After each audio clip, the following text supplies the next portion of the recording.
graça e a paz do Senhor Jesus Cristo, meus irmãos. Que alegria é poder, mais uma vez, embora à distância, compartilhar da palavra de Deus com os irmãos, na esperança e orando para que muito em breve as cadeiras dessa igreja voltem a ser ocupadas pelos irmãos. Amém? Eu quero convidá-lo a abrir a Escritura Sagrada no texto de Mateus, o Evangelho segundo Mateus, capítulo de número 28, versículo de número 18. Este será um sermão temático, e o texto de Mateus 28 será de onde partiremos. Evangelho de Mateus, capítulo 28, dos versos 18 a 20. Ao longo da história, muitos homens se apresentaram como ilustres, dignos de serem seguidos e imitados. Alguns são amados por todas as gerações, como por exemplo Martin Luther King e Gandhi. Outros são alvo de ódio, mas conseguiram arrastar milhares e milhares de pessoas às suas ideias e convicções, como Hitler. Mas nenhum homem, ao longo de toda a história, teve o poder e o impacto que Jesus Cristo teve sobre a humanidade. Nenhum outro homem foi capaz de tocar e atrair multidões como ele. A pergunta é: o que é preciso para segui-lo? Basta se adequar a alguns ideais? Ou aderir a determinados hábitos? O que é preciso para tornar-se um discípulo de Jesus Cristo? Vamos ler o texto de Mateus.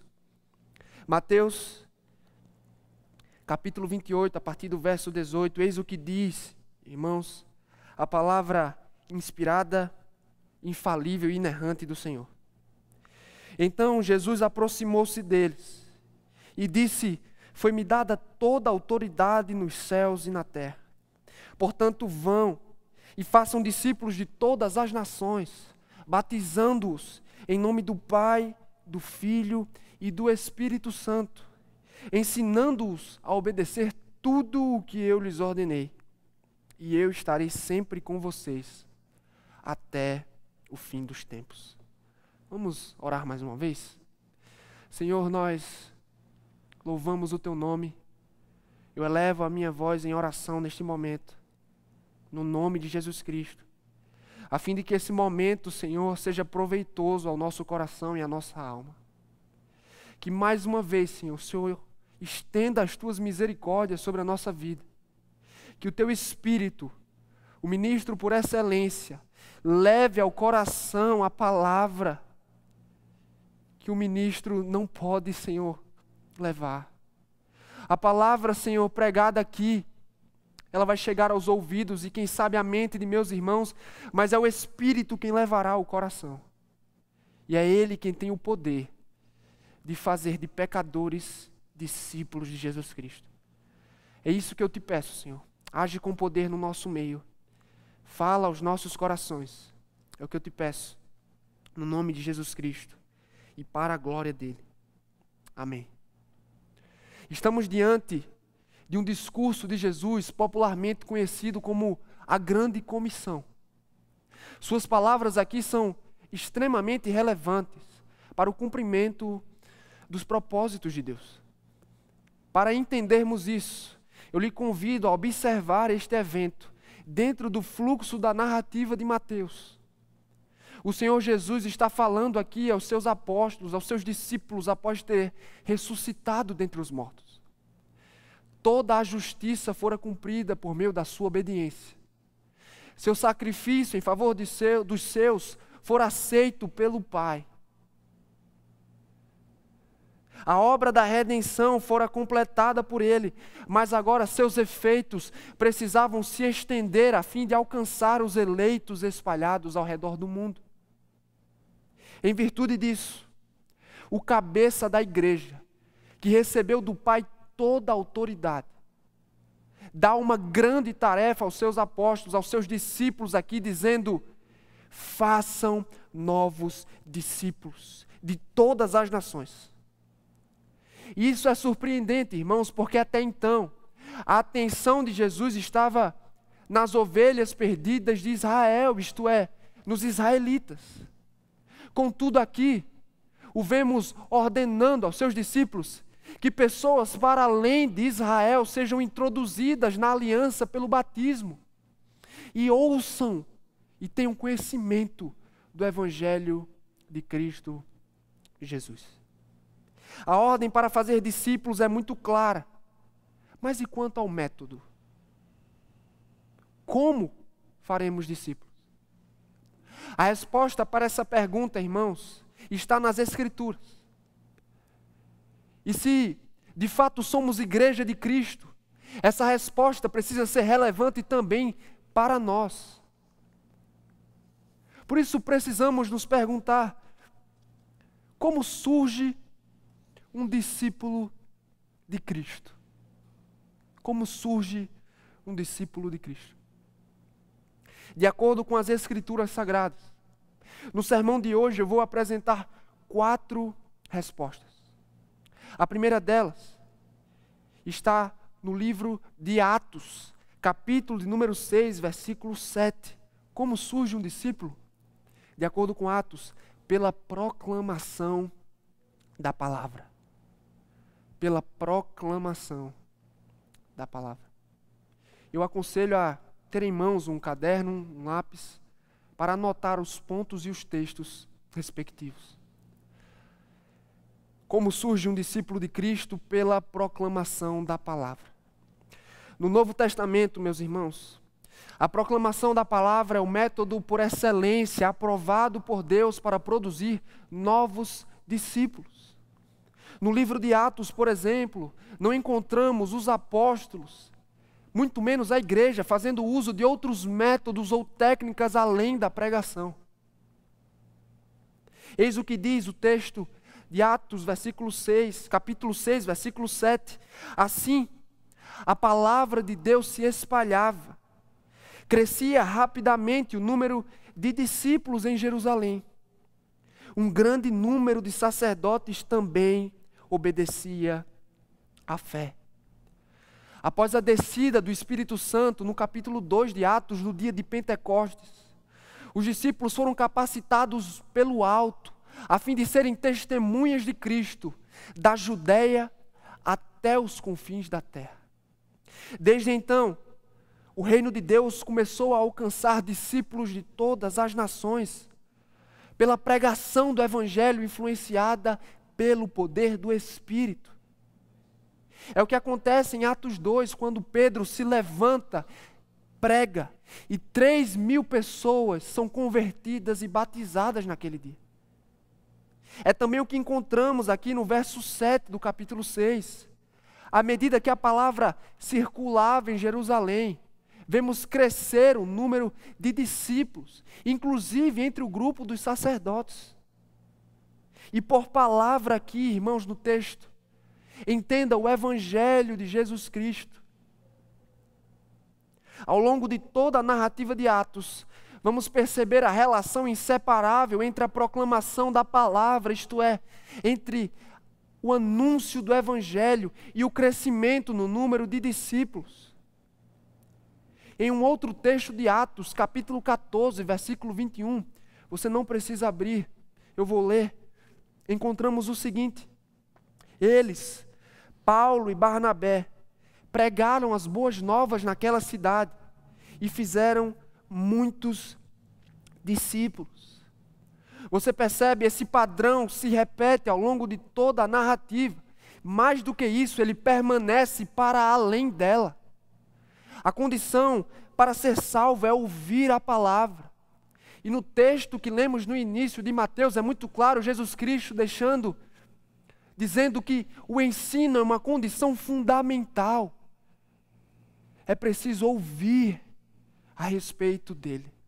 É preciso que o Evangelho seja comunicado. De acordo com o Novo Testamento, cristãos precisam se envolver na tarefa da pregação. seja ela pública e formal, de púlpito ou informal. Novos discípulos são frutos da ação do Espírito através da proclamação da palavra. É impossível, irmãos, negligenciar a primazia da proclamação da palavra nesse aspecto. Discípulos são forjados debaixo da pregação fiel das Escrituras.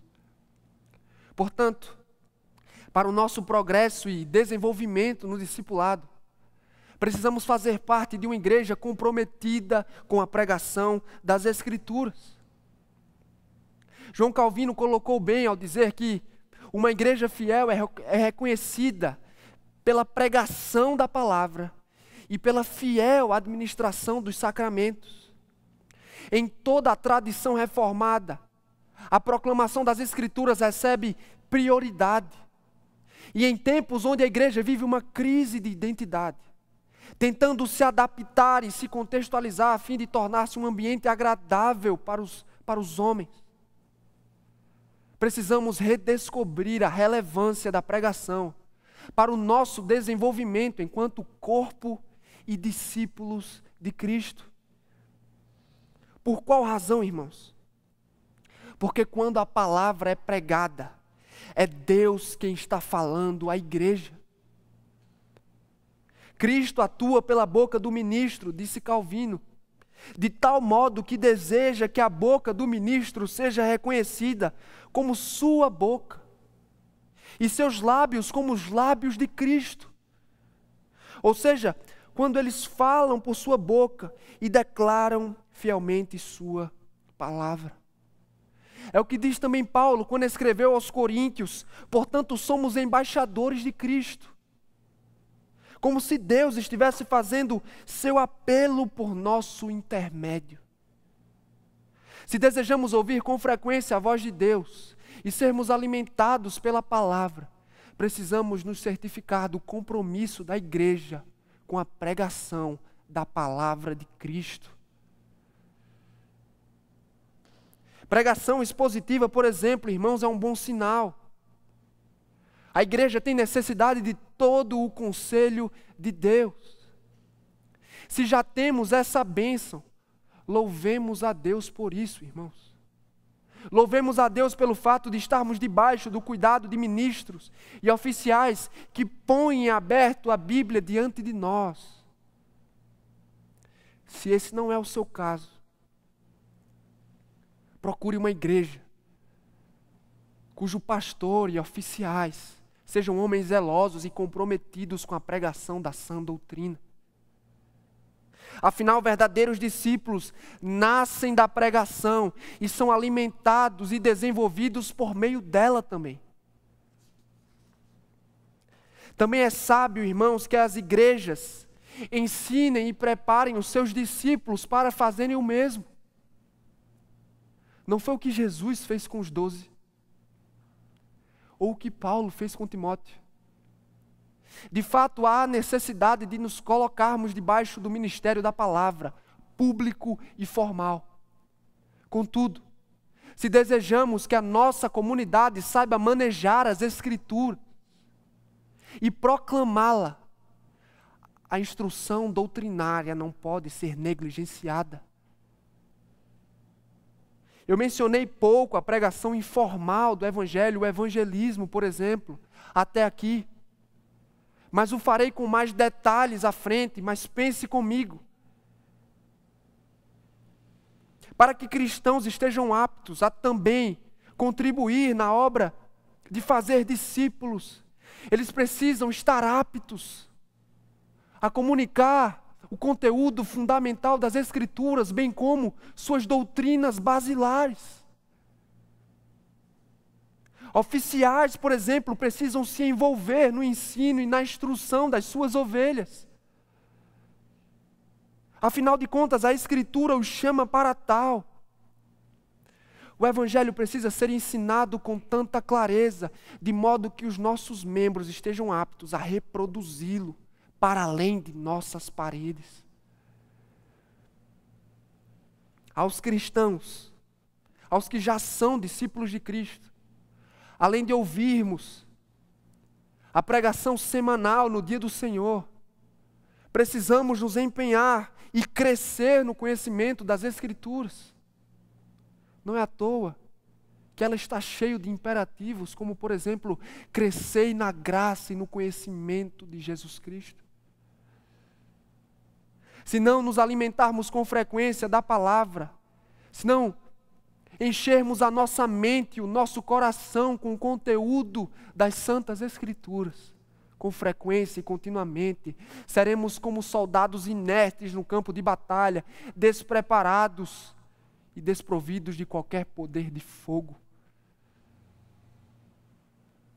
Com a graça de Deus, meu irmão, lute pelo hábito da leitura diária e continuada das Escrituras.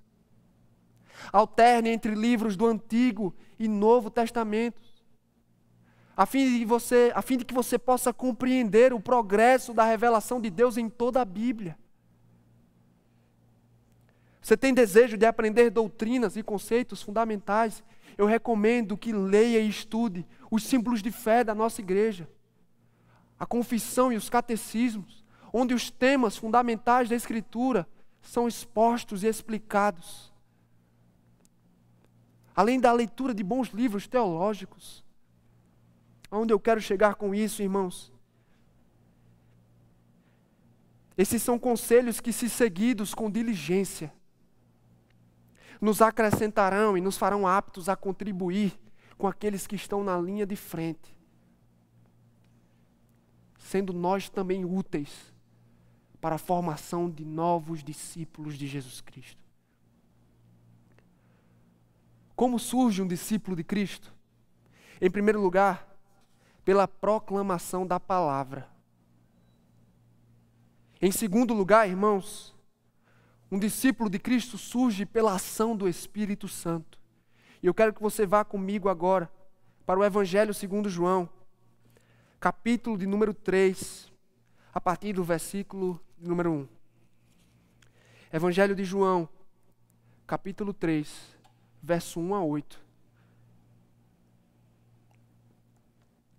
A resposta que encontramos aqui. Como surge um discípulo de Cristo? Pela ação do Espírito Santo.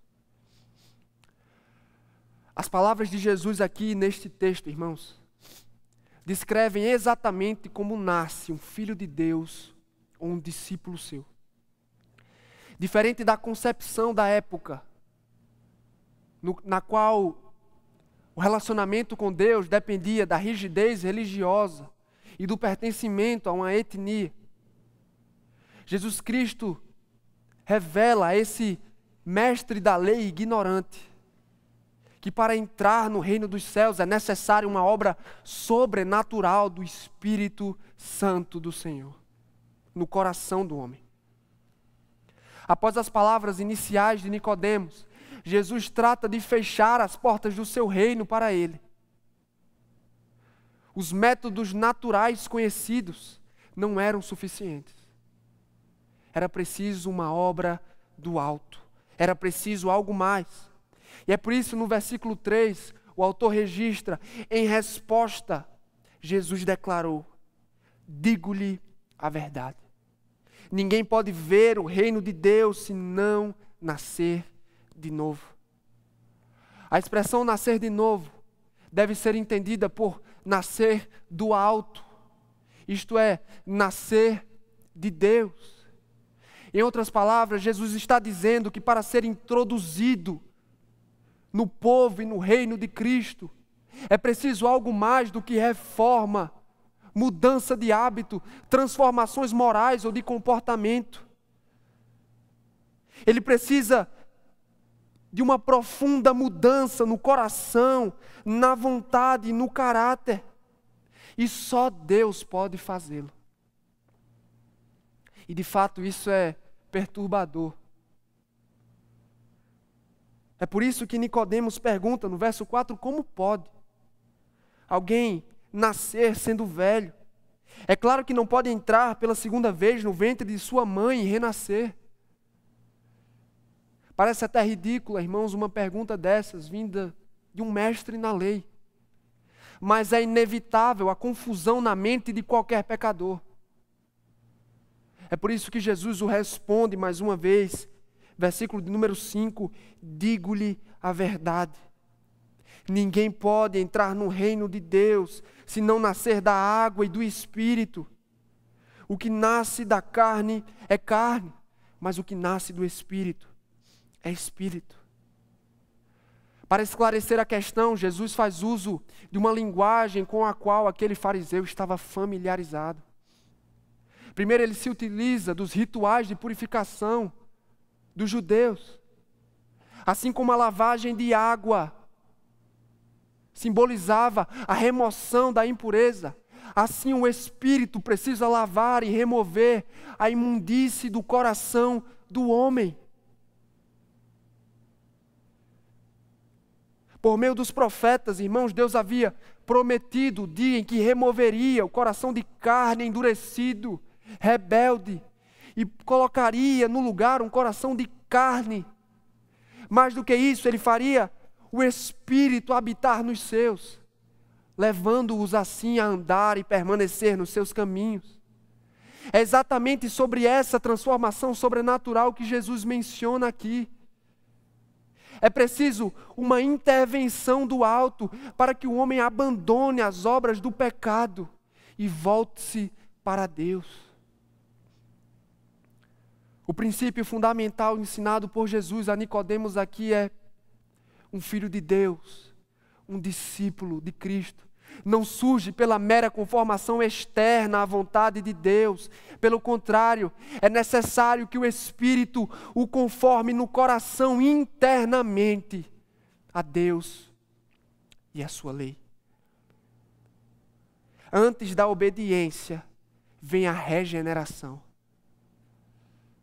É imprescindível, ao ponto de Jesus repetir mais uma vez no verso 7, não se surpreenda pelo fato de eu ter dito, é necessário que vocês nasçam de novo.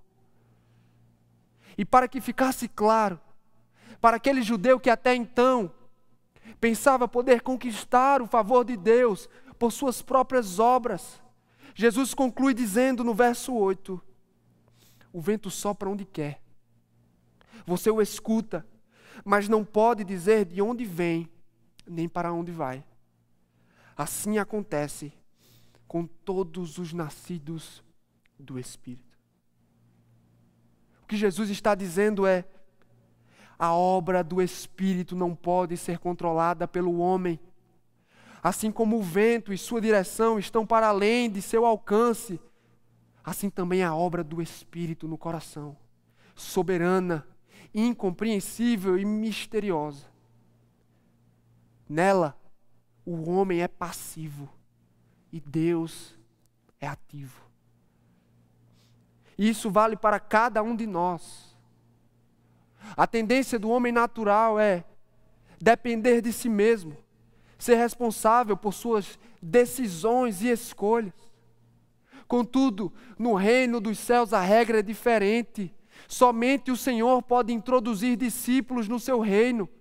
Ou seja, somente Ele tem o poder de fazer uma pessoa, uma nova criatura, um nascido de Deus. Portanto, é preciso que fique claro, ninguém se torna um filho de Deus, muito menos um discípulo de seu filho, se não nascer de novo pelas mãos do Espírito. Você percebe como isso é muito diferente de uma mudança de comportamento, ou da mera adesão dos hábitos de uma comunidade. O discipulado não pode ser encarado como uma transformação moral ou uma reforma de comportamento.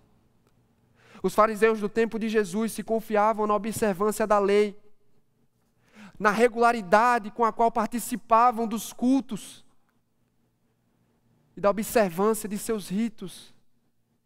Contudo, o que aqueles homens ouviram de Jesus é o seguinte: hipócritas, assim são vocês, por fora parecem justos, mas por dentro estão cheios de hipocrisia e maldade. Trazendo esse princípio para os nossos dias, frequentar a igreja não faz de você um discípulo, meu irmão. Ouvir sermões expositivos, por melhor que seja, não faz de você um discípulo. Ter amigos cristãos ou usar jargões evangélicos também não. Manter um hábito diário de orações também não. Em nada você encontrará proveito. Essas atividades, elas não têm proveito algum se o Espírito não visitar o seu coração e conceder a ele vida do alto. Porque em Adão, nosso coração foi contaminado por toda sorte de impureza e iniquidade, de sorte que nele suas inclinações, seus desejos são perversos, são contrários a Deus e estão em inimizade com Ele. Toda a inclinação dos pensamentos do homem natural, sem Deus, são perversos e cheios de maldade. É preciso que Deus lance luz sobre as trevas de nossa alma. É preciso que o Espírito venha com seu lavar regenerador e purifique o nosso coração da iniquidade e nos conceda novo coração capaz de amar e se submeter à lei de Deus e sua vontade. Portanto, que fique claro, discipulado é a manifestação espontânea de um coração renovado. Seguimos a Cristo e obedecemos a sua lei, porque fomos visitados no íntimo pelo Espírito Santo. Os comportamentos são frutos da regeneração, nunca o contrário. Você já experimentou disso? O Espírito já visitou a sua alma, trazendo sobre ela regeneração. O Espírito já converteu o teu coração. Talvez a sua dúvida seja: como ter certeza se de fato fui transformado por Ele?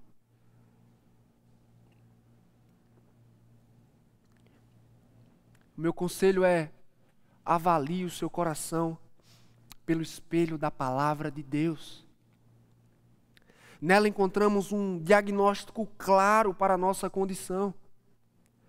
O apóstolo João, por exemplo, escrevendo a sua primeira carta, disse: todo aquele que é nascido de Deus não pratica o pecado, porque a semente de Deus permanece nele. Ele não pode estar no pecado, porque é nascido de Deus. O que João está dizendo aqui é que aquele que nasceu de novo no Espírito não vive pecando, ou seja, ele não permanece e persevera na prática do pecado sem temor. Além do mais, um nascido de Deus, um discípulo verdadeiro, é aquele que tem lutado para atender às demandas de Jesus Cristo nas Escrituras, os seus duros convites, como tomar a cruz e amá-lo acima de tudo e de todos. É também uma pessoa que tem cultivado uma mentalidade espiritual e crescido na devoção ao Senhor. Você consegue enxergar esses frutos em si? Ou quem sabe alguns outros? E seus irmãos na fé conseguem? Os de fora, quem sabe? Em suma, precisamos avaliar a nossa vida pelo referencial das Escrituras. E isso com frequência. Um discípulo de Cristo não surge sem a visitação poderosa e especial do Espírito Santo no coração. Como surge um discípulo de Cristo?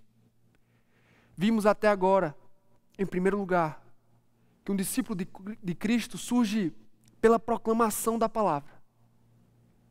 Em segundo lugar, Um discípulo de Cristo surge pela ação do Espírito. Em terceiro lugar, um discípulo surge também pela cooperação dos santos.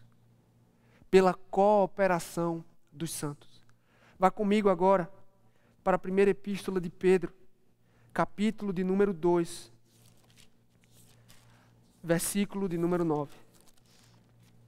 1 Pedro, capítulo de número 2, verso de número 9.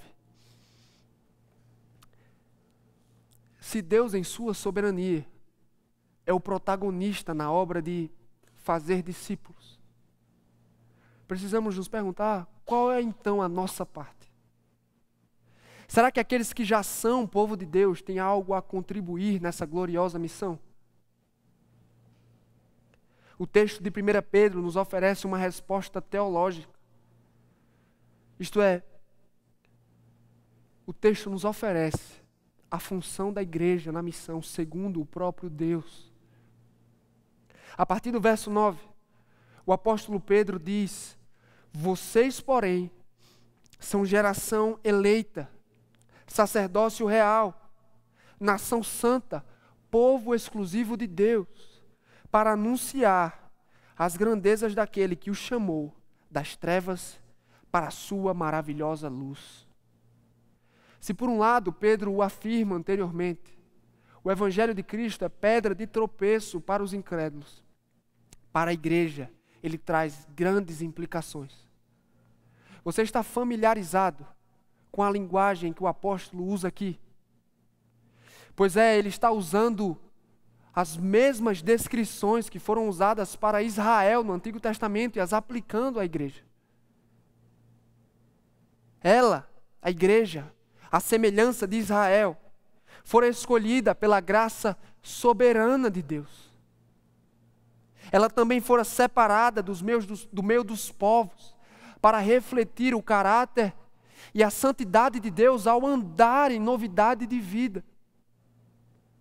Além disso, a igreja é o povo de Deus, ou seja, está em aliança com o Senhor e pertence exclusivamente a Ele. Eu deixei por fim o termo sacerdócio real, pois esse termo tem grandes implicações para nós hoje. No Antigo Testamento, o ofício sacerdotal, ele estava restrito a uma única tribo, a de Levi. Basicamente, a função do sacerdote era oferecer sacrifícios em favor do povo, instruí-lo e interceder pelo mesmo. No Novo Testamento, na Nova Aliança, Jesus Cristo, como nosso sumo sacerdote, desempenha com perfeição todas essas funções para a nossa salvação e para a nossa contínua preservação. E nele, em Cristo, a igreja participa de seu sacerdócio.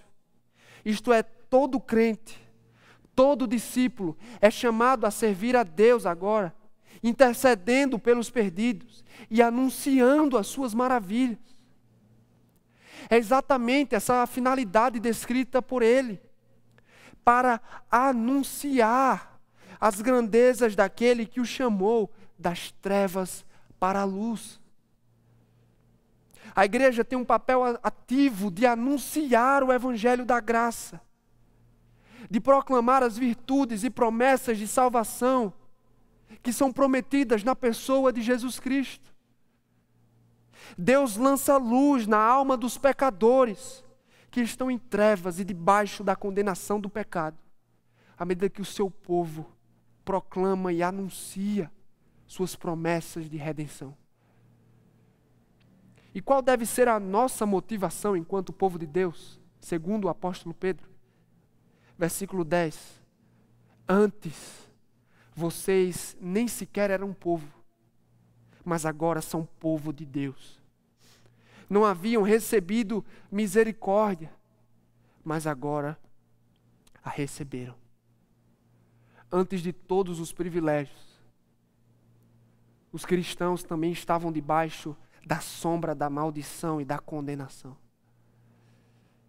A recordação da misericórdia e da graça de Deus deveria funcionar como um poderoso incentivo para com a boca anunciar suas maravilhas e sua redenção. E com a vida, viver, fazer jus aos títulos que recebeu do Senhor. Viver de acordo com os títulos e privilégios recebidos. Isso tem sido importante para você? Sem dúvidas, fazer discípulos é obra de Deus, como já mencionei aqui. É por meio do seu poder que isso é possível. Mas Deus usa meios ou agentes para fazê-lo. E em especial, Ele usa o seu povo e atua por meio dele, cumprindo seus propósitos através da atividade e dos esforços dos seus santos. É o mesmo princípio que encontramos, por exemplo, em 1 Coríntios, capítulo 3, versículo 6. Eu plantei, diz Paulo, Apolo regou, mas é Deus quem fez crescer. Deus alcança os pecadores e os introduz no meio do povo dele, por meio dos esforços de seus discípulos. Como então podemos contribuir na formação de novos discípulos, irmãos?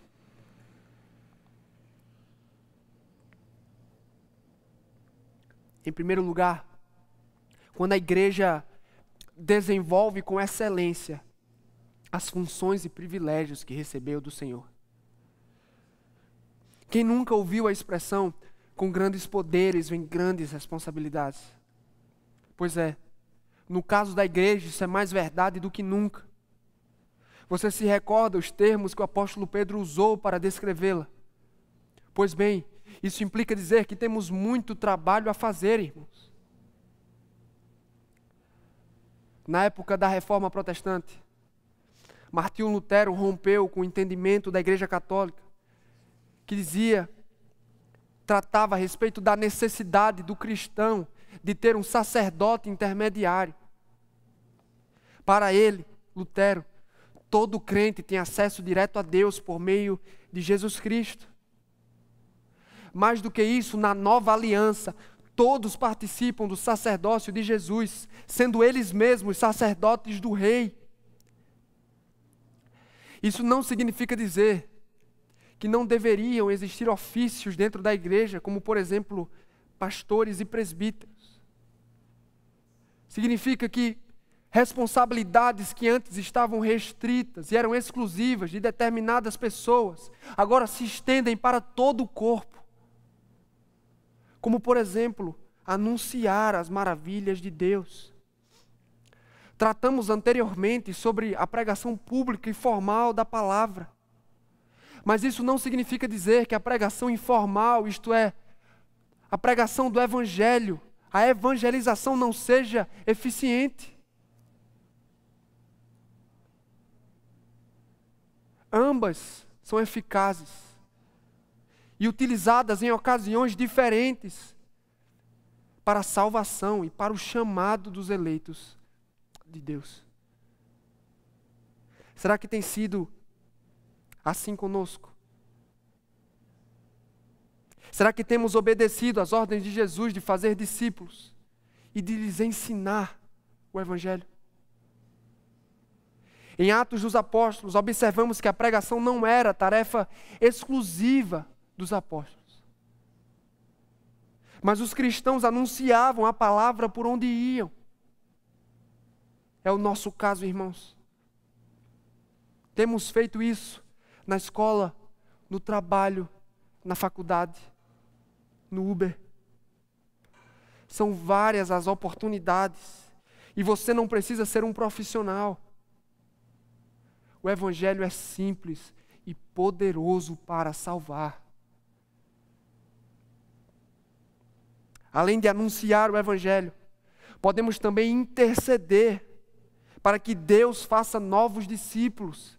Nem sempre nossos esforços são recompensados com resultados imediatos. Nem sempre as pessoas respondem à pregação. Nesse caso, o melhor que temos a fazer é orar, irmãos. Se nós, por um lado, não temos poder para converter ou transformar o coração duro dos homens. Então devemos correr de joelhos à presença daquele que tem poder para salvar e converter o mais cativo e o pior dentre os homens.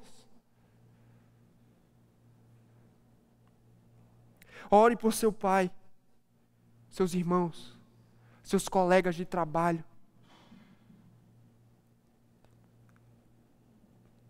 Embora nos esforcemos, em última análise é o Senhor quem opera, definitivamente e com sucesso. Afinal de contas, como vimos em João, o vento sopra onde quer. Não desanime, meu irmão. O Senhor Jesus, nosso sumo sacerdote e intercessor fiel, tem prazer nas nossas orações e as leva à presença de Deus. Tenha certeza de que novos discípulos podem surgir a partir da persistência na oração daqueles que já o são. A pregação nunca avança desacompanhada de oração. Precisamos nos dedicar às duas atividades. Discípulos, além disso, irmãos, também cooperam com Deus quando vivem de modo coerente. Quando Pedro faz uso do termo nação santa, ele está sugerindo que a igreja é um povo separado do mundo, separado para pertencer a Deus e andar em novidade de vida. A implicação de ser santo no Antigo Testamento era fazer separação entre o imundo e o limpo. Repousa sobre nós hoje a mesma responsabilidade, irmãos. Não podemos nos misturar com o mundo. Não é à toa que Jesus usa termos para a igreja como luz do mundo e sal da terra. E diz ainda: assim brilhe a luz de vocês diante dos homens, para que vejam as suas obras e glorifiquem ao Pai que está nos céus. Muitos debatem sobre como a igreja pode ser relevante nos dias de hoje. Como nossa mensagem pode ser bem recebida. A resposta das Escrituras é: se a igreja deseja ser relevante, ela precisa viver com coerência e em obediência. Em outras palavras, se a igreja deseja ser relevante diante dos homens, ela precisa ser santa e piedosa, viver de acordo com o que prega. De nada adianta discutirmos sobre contextualização, se o Evangelho não está impregnado nas nossas palavras, pensamentos e comportamentos. Você quer ser um cristão relevante no seu trabalho? Você quer ver o Evangelho alcançar as cadeiras da sua faculdade? Meu irmão, minha irmã, viva uma vida diante da face de Deus. Se de fato o Evangelho nos conquistou por inteiro, será inevitável não carregarmos, é impossível não carregarmos em nosso corpo as marcas de Cristo. Abracemos nossa identidade, estejamos conscientes de nossas funções, a fim de sermos discípulos úteis na formação de novos discípulos de Cristo. Como surge um discípulo de Cristo, irmãos? Vimos em primeiro lugar que pela proclamação da palavra. Em segundo lugar, pela ação do Espírito Santo. Em terceiro, pela cooperação dos santos. Por fim, em quarto lugar, um discípulo de Cristo surge pela santificação progressiva. Um discípulo de Cristo surge pela santificação progressiva. Eu quero que você volte comigo para a epístola de Paulo aos Filipenses, capítulo de número 3, versículo de número 12. Epístola de Paulo aos Filipenses, capítulo 3, do verso 12 ao verso 14.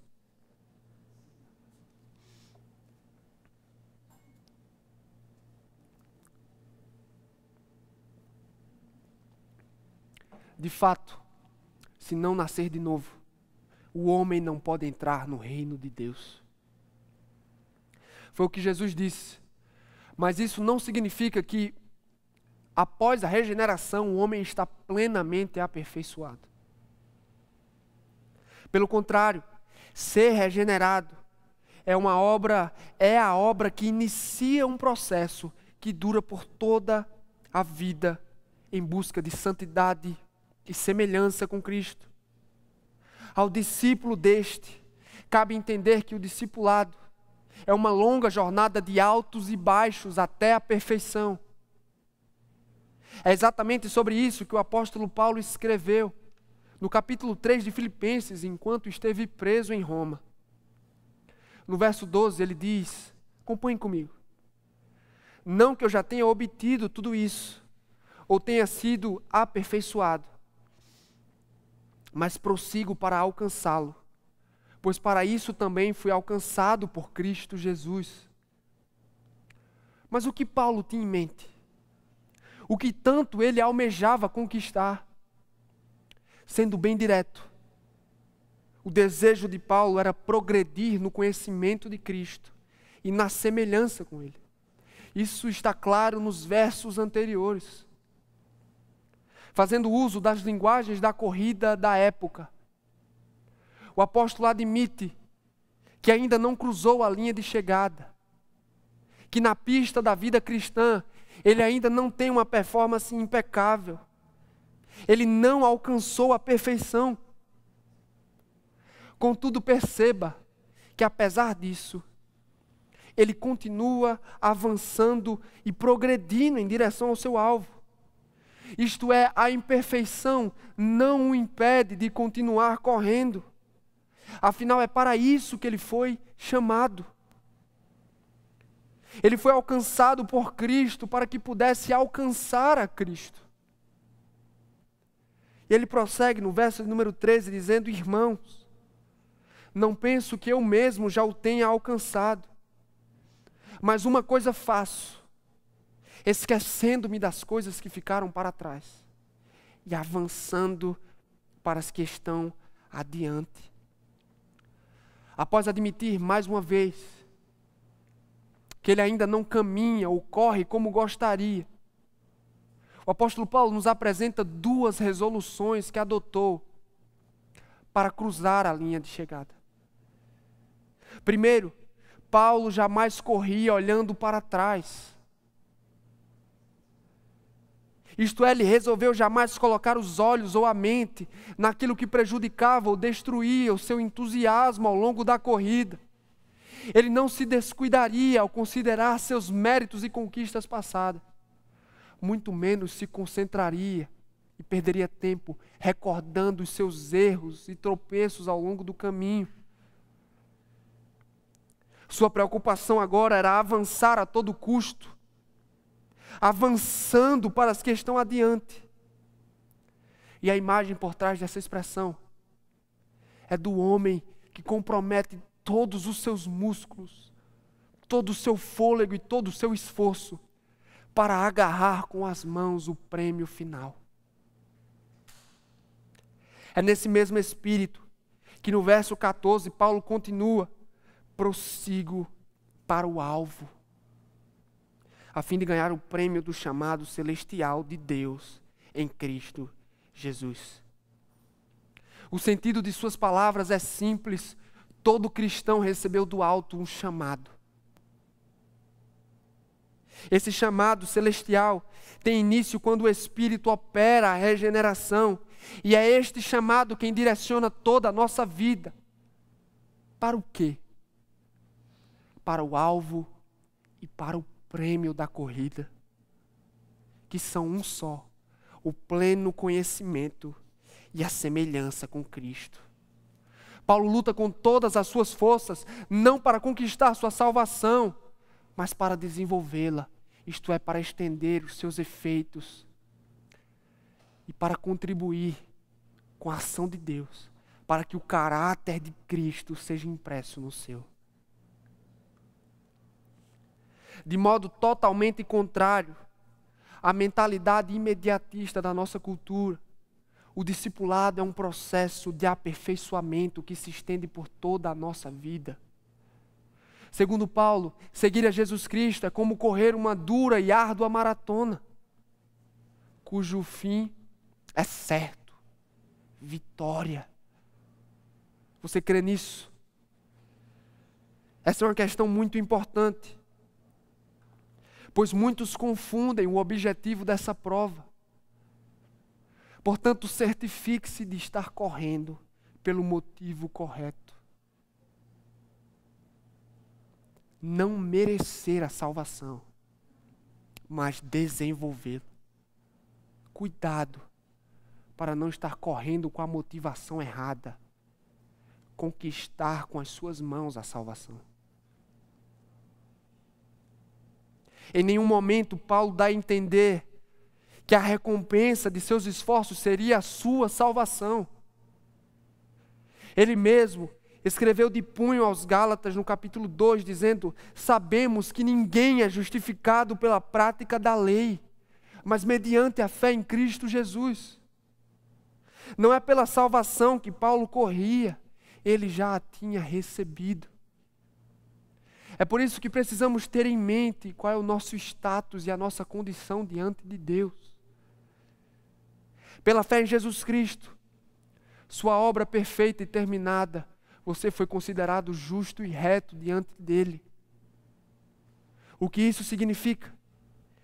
Significa que Deus perdoou os nossos pecados e nos aceitou como pessoas justas e inocentes, não em virtude de nossos méritos, mas única e exclusivamente pelos méritos, pela virtude e pela obediência de seu Filho, que pela fé são considerados nossos. Diante do tribunal de Deus, todas as pendências e crimes contra a sua lei foram eternamente apagados e excluídos. Jesus Cristo sofreu a punição a fim de nos conceder uma ficha limpa. Diante de Deus, somos justos, não há pendência, não há crimes contra o nosso nome. Somos justos diante dele. Não há mais qualquer condenação ou acusação contra nós no tribunal de Deus. Isso não pode ser mudado. Somos justos e ponto. Nunca, jamais esse privilégio, esse benefício nos será arrancado. Contudo, não somos plenamente santos. A nossa condição diante de Deus é inalterável e para ela não há necessidade das nossas obras. Entretanto, para a santificação, precisamos fazer progresso e para ela sim, nossas obras são importantes. Na justificação somos passivos. Na santificação, com a graça de Deus, nos empenhamos e trabalhamos não para adquirir a salvação, mas para desenvolvê-la. Isto é, em estender os efeitos da salvação para o seu coração, como disse anteriormente. A santificação implica em despir-se do velho homem e revestir-se do novo, que é semelhante a Deus em justiça e santidade. Como bem colocou Martinho Lutero, o discípulo de Cristo é ao mesmo tempo justo e pecador. Não nos esforçamos na corrida cristã para a nossa salvação, mas sim por semelhança com Cristo. Essa é a sua motivação. É por essa razão que tem corrido e se empenhado. Compreenda o seu status. Esteja seguro do que você já tem e já é em Jesus Cristo. E faça uso disso para o seu progresso e crescimento na fé. E falando de objetivos, eu tenho uma outra pergunta a fazer: qual é a grande ambição da sua vida? Em que ou em quem você tem investido o seu tempo, suas energias e seus esforços? Em um grande projeto de trabalho, na sua família, no amor e nos cuidados de alguém, em si mesmo. Eu convido você a se empenhar numa tarefa que absorve e supera em muito as glórias e recompensas desta vida. Paulo nos sugere uma aqui, o conhecimento de Cristo Jesus. E não é um conhecimento meramente teórico e vago. Pelo contrário, é experimental e prático. Não só enche a nossa mente, mas tem o poder de restaurar e de alimentar os nossos corações. O Evangelho nos convida a revisar os objetivos da nossa vida e submetê-los à mais gloriosa dentre as ambições, a semelhança com Jesus. Esse é o seu propósito último. Pois em Romanos, Paulo disse: pois aqueles que de antemão conheceu, também os predestinou para serem conforme a imagem de seu Filho. Esse é o propósito último e primário para o qual fomos chamados. Por isso eu preciso perguntá-lo se os seus sonhos e metas têm sido obstáculos para tal. Não podemos permitir que sejamos embaraçados ao longo da corrida.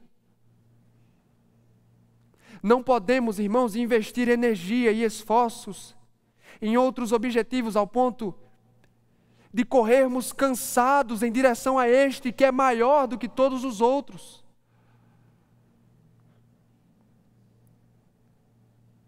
Não podemos nos esquecer de que somos discípulos e imitadores de Cristo. Assim como para Paulo, Jesus Cristo tornou-se lucro e mais valioso do que tudo. Que sejamos tomados por essa ambição santa da mesma forma.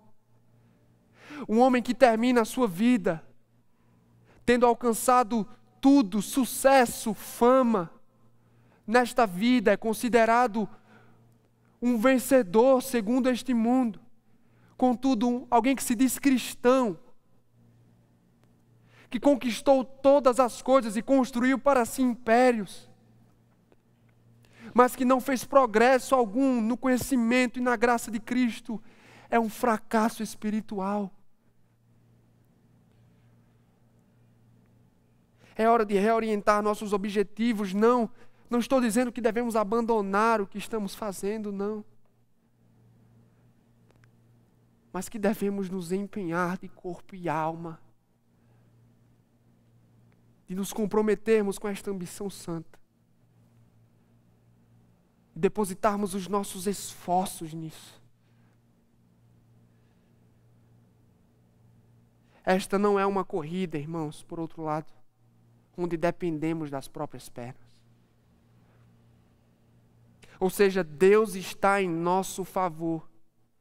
É por isso que, estando consciente da nossa imperfeição, da nossa inconstância, Ele acalenta o nosso coração com suas promessas poderosas. Ao longo do discipulado, precisamos combater o desânimo com as garantias de vitória nas Escrituras. O percurso nem sempre será atravessado com confiança. Cairemos. Os erros do passado nos assombrarão ao ponto de gritarmos como Paulo: eu sou o pior dentre os homens, o pior dentre os pecadores. Em busca de progresso visível, nem sempre estaremos felizes com a nossa vida, com a forma com a qual temos vivido. Por isso, saiba, um aprendiz de Cristo é feito com paciência e perseverança. Não seremos perfeitos de um dia para o outro. O que fazer então para combater o desânimo? Recorde o seu coração quanto às promessas de vitória. O brado das Escrituras é: nenhum filho de Deus ficará pelo caminho. Deus terminará o seu trabalho em cada um de nós. Todos os santos serão apresentados perfeitos e sem mácula diante dele. Até lá, Tenhamos paciência. Perceba o progresso que já teve e louve a Deus por isso. Você já não é mais o mesmo. Embora sejamos todos diferentes quanto à velocidade da passada da nossa caminhada. Uns são mais fortes, outros são mais fracos. Uns ingerem alimento sólido, outros ainda estão no leite. Contudo, a promessa das Escrituras é: todos os santos, todos os discípulos serão apresentados naquele dia em perfeição. Jesus Cristo, pelo seu Espírito, livrará completamente a sua noiva de todas as manchas e rugas. Ele enxugará a lágrima de seus olhos e nas bodas do Cordeiro sua noiva estará impecável. Acalentemos o coração com as promessas de vitória. Já somos vitoriosos em Jesus Cristo. O resultado final já foi decretado. O nosso Rei vence. E com Ele somos vitoriosos sobre o pecado, suas influências, para todo sempre. Aguardemos por isso com fé no coração, irmãos, na certeza de que muito em breve experimentaremos dessa graça. Qual é o homem digno de ser seguido? Uns veneram Gandhi, Martin Luther King, e de fato lutaram por grandes causas, mas nenhuma delas é maior do que o Evangelho, ou maior que Jesus Cristo. Alguns foram capazes de matar para levar seus ideais à frente. Hitler, por exemplo, exterminou milhões de judeus. Jesus Cristo é diferente dele. Ele morre em favor dos seus. Que outro homem tem poder para tocar, transformar e atrair discípulos como este? Que outro homem é capaz de cativar e transformar o íntimo de seus discípulos além deste? Só Ele, o Deus homem, Jesus Cristo. Sigamos a Cristo e sejamos úteis no seu reino para a formação de novos discípulos, para a glória de seu nome. Pense sobre o que você acabou de ouvir. Ore ao Senhor. Reflita por um momento.